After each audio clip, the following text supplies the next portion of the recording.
Miss பண்ணுறேன். தாங்காத பாரம் நான் தாங்கும் போதும் என தாங்கும் தூணாக நீதானடி. யார் வந்த போதும் யார் போன போதும் நீ மட்டும் என விட்டு நீங்காதடி.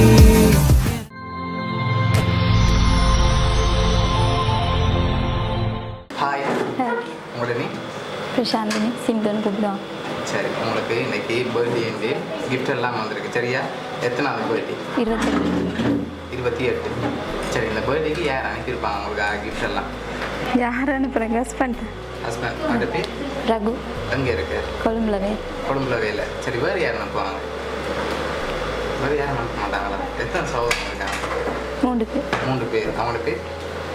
சாந்தன், தீபனா, பானுஷா. ஓகே, வேறு யார் அனுப்புவாங்க? ஃப்ரெண்ட் சைட்லேருந்து அனுப்பியிருந்தாங்கண்ணா? செய்ய மாட்டாங்களா? இவ்வளோ இது பேர் இருக்கிறதுல யாராவது செஞ்சுருந்தாங்கண்ணா? சான்ஸே இல்லை. சரி, உங்களுக்காக வெளிநாட்டிலேருந்து வந்திருக்கலாம். வெளிநாட்டிலேருந்து வந்திருந்தா, ஆனால் நீங்கள் சொன்ன பேரில் வேறு இல்லை. வெளிநாட்டிலேருந்து வந்தால் யார்? அம்மா இருக்கிறான்னு அனுப்பியிருக்க மாட்டேன். அம்மா இருக்காங்க. எந்த நாட்டில் இருக்காங்க? குவைத்தில் இருக்காங்க. சரி, வேறு யாரெல்லாம் இருக்காங்க?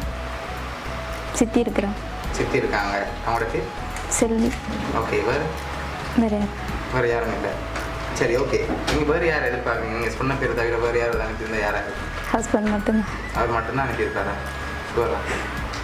வேறு யாராவது அனுப்பியிருப்பாங்க? ஃப்ரெண்ட்ஸில் ஒருத்தருமே அனுப்பியிருக்க மாட்டாங்க. சரி, உங்களுக்காக வந்த கிஃப்ட் பார்ப்போம். சரியா? Happy birthday. Thank you so much. My lovely வைஃப்னு சொல்லி உங்களுக்காக உங்களோட ஹஸ்பண்ட் தான் அனுப்பியிருக்கார். சரியா? இந்த நேரத்தில் அவருக்கு என்ன சொல்ல ஆசைப்படுறீங்க? Thank you so. ஓகே, எதிர்பார்த்தீங்களா ஹஸ்பண்ட் 2 வாரம் எதிர்பார்க்கவே இல்லை. வேறு ஏதாவது சொல்ல ஆசைப்படுறீங்களா இந்த நேரத்தில்? மிஸ் பண்ணுறீங்க. பிடிச்சிருக்கா? ஓகே, அவரில் ரொம்ப பிடிச்ச விஷயம் என்ன? எல்லாமே பிடிக்கும். அதில் ஸ்பெஷலாக பிடிச்ச விஷயம் தான் என்ன சொல்லுங்க? எல்லாமே பிடிக்கும். சரி, உங்களோட ஹஸ்பண்ட் சார்பாகவும் பவனியா சர்ப்ரைஸ் குரூப் சார்பாகவும் இனிய பிறந்தநாள் நல்வாழ்த்துக்கள். Thank you so much. Happy birthday to you. Happy birthday.